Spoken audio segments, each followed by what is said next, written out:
Κύριε Πρόεδρε, η κυβέρνηση εισάγει προς ψήφιση ένα νομοθέτημα το οποίο θεωρεί ότι είναι το όχημα για να πορευτεί η χώρα προς το μέλλον. Γι' αυτό λοιπόν το λόγο η βούλησή της είναι ισχυρή και αταλάντευτη να πατήσει αυτή η νομοθετική πρωτοβουλία σε στέρεο έδαφος. Επανειλημμένος ο κύριος Υπουργός των Εσωτερικών Ηλεκτρονικής Διακυβέρνησης έχει αναφερθεί στο Κοινοβούλιο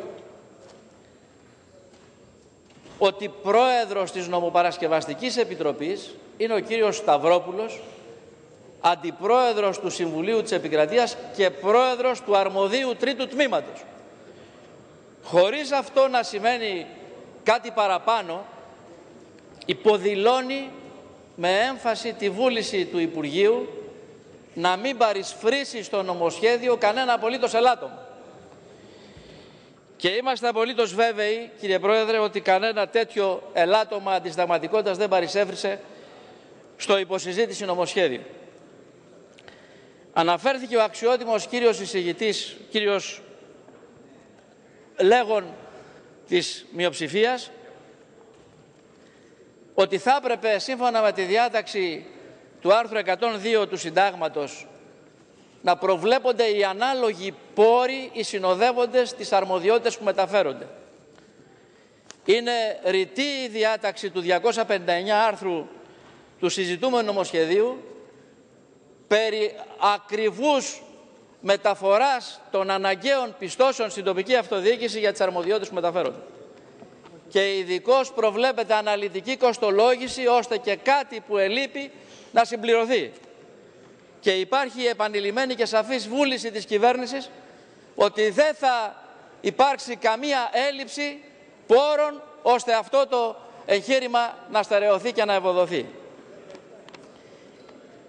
Είπε επανειλημμένος ο συνάδελφος κύριος Λέγων για το τι προβλέπει η ΚΕΔΚΕ. Ήθελα να ρωτήσω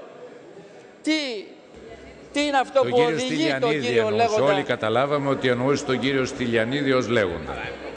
Ο συνάδελφος κύριος Στυλιανίδης, θέλατε να πείτε κύριε Μίκο.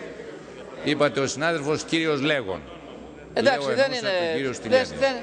Δεν δηλώνει αμφισβήτηση του κύρους του Λέγοντος. Όχι, δεν είναι. Δεν είναι αμφισβήτηση.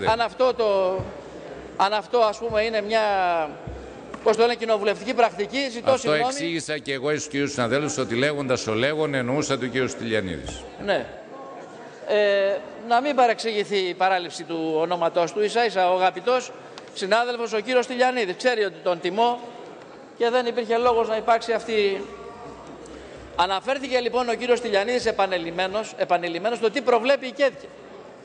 Ήθελα να ξέρω από πού άντλησε το συμπέρασμά του για το τι προβλέπει η ΚΕΔΚΕ τη στιγμή που η ΚΕΔΚΕ δεν κατάφερε να βγάλει απόφαση. Κλήθηκε η ΚΕΔΚΕ να διατυπώσει τελική άποψη επί του νομοσχεδίου με ένα ναι ή με ένα όχι σε γενική συνέλευση που προσκλήθηκαν τα μέλη του Διοικητικού Συμβουλίου της ΚΕΔΚΕ, της Γενικής Συνέλευσης ΚΕΔΚΕ προχθές. Και δεν συμπληρώθηκε η απαιτούμενη απαρτία για να πάρθει απόφαση. Πού βγάζει ο κύριος Στυλιανίδης αυτό που προβλέπει δήθεν η ΚΕΔΚΕ? Όσο για το αν ερωτήθηκε η ΚΕΔΚΕ, πρέπει να πούμε ότι πρωτοφανώς αυτοπροσώπως ο κύριος Υπουργός μετέφερε το αίτημα στην ΚΕΔΚΕ, παριστάμενος ο ίδιος στο Διοικητικό Συμβούλιο, ώστε και δίνοντας αναγκαίες εξηγήσεις, ώστε και η απόφαση της ΚΕΔΚΕ να μην είναι πλανημένη, αλλά να βασίζεται επί των ορθών στοιχείων, τα οποία ο ίδιος ο κύριος Υπουργός στην ΚΕΔΚΕ έδωσε. Άρα λοιπόν δεν υπάρχει κανένα επ' αυτού ελάττωμα ότι δήθεν δεν ερωτήθηκε η ΚΕΔΚΕ ή δήθεν ότι κάτι διαφορετικό προβλέπει η ΚΕΔΚΕ. Αντίθετα μάλιστα, όπως προκύπτει από τα πρακτικά συνεδρίων της ΚΕΔΚΕ, αναφέρομαι στο συνέδριο της Κιλίνης, το 99 περίπου της 100 του πυρήνα του νομοσχεδίου είναι αποφάσεις της ΚΕΔΚΕ. Περαιτέρω θα ήθελα να σημειώσω, κύριε Πρόεδρε, ότι η ΟΚΕ, της οποίας ο εκπρόσωπος εμφανίστηκε ενώπιον της Διαρκούς Επιτροπής και επικαλούμε τη γνώμη και τη μαρτυρία των συναδέλφων μου, είπε εκεί ότι βεβαίως κάθε φορά η αυτοδιοίκηση έχει ένα ερωτηματικό αν τελικώς συμπληρωθούν τα αναγκαία κονδύλια για να χρηματοδοτηθεί αυτό το εγχείρημα, παίρνοντας αφορμή από το ότι η Νέα Δημοκρατία δεν ήταν σε θέση ποτέ να συμπληρώσει τα αναγκαία κονδύλια για να γίνουν μεγάλα μεταρρυθμιστικά βήματα. Σε καμία περίπτωση όμως δεν είπε ότι δεν φτάνουν τα λεφτά, πολύ περισσότερο που είναι κοστολογημένα και είναι απολύτως τα αναγκαία χρήματα για τη μεταφορά των πόρων. Περαιτέρω, για ένα λεπτό, κύριε Πρόεδρε, ολοκληρώνεται, κύριε Μίχο. Να σχολιάσω τις παρατηρήσεις. Υπήρξε αιτίαση ότι δήθεν προσβάλλεται, υπάρχει συνταγματική ασυμβατότητα και έγινε επίκληση μάλιστα και σχετικής απόφασης του Βουλίου της Επικράτειας 506 του 2010, διότι η μεταβίβαση, λέει, γίνεται με κανονιστική ρύθμιση. Είναι απολύτως λανθασμένη αυτή η εντύπωση που δημιουργείται, διότι η μεταβίβαση στην προκειμένη περίπτωση των αρμοδιοτήτων γίνεται με τυπικό νόμο.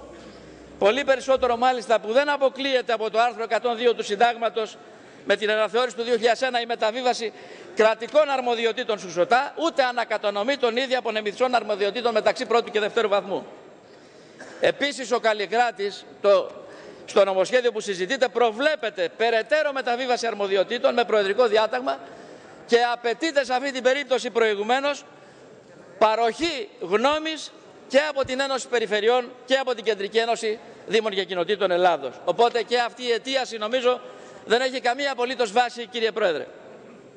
Ως προς δε τα άρθρα 206 και 209 στα οποία αναφέρθηκε ο κύριος συνάδελφος, ο κύριος Τηλιανίδης, πρέπει να πούμε ότι βρίσκονται σε απόλυτη αρμονία με τη διάταξη του άρθρου 101 παράγραφος 2 και 4 του Συντάγματος, διότι ο κοινός νομοθέτης υποχρεούται να λαμβάνει υπόψη τις ιδιαίτερες συνθήκες των νησιωτικών και ορεινών περιοχών, τις οποίες δυστυχώς είχε εγκαταλείψει επί χρόνια η Νέα Δημοκρατία.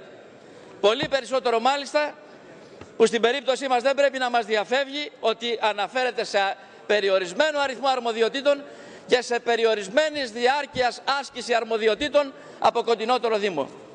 Για αυτούς όλους τους λόγους, κύριε Πρόεδρε, θεωρώ ότι είναι αβάσιμες απολύτως οι αιτιάσεις που προβάλλει η αξιωματική αντιπολίτευση και δεν υπάρχει κανένα πρόβλημα συνταγματικότητας του συζητούμενου νομοσχεδίου.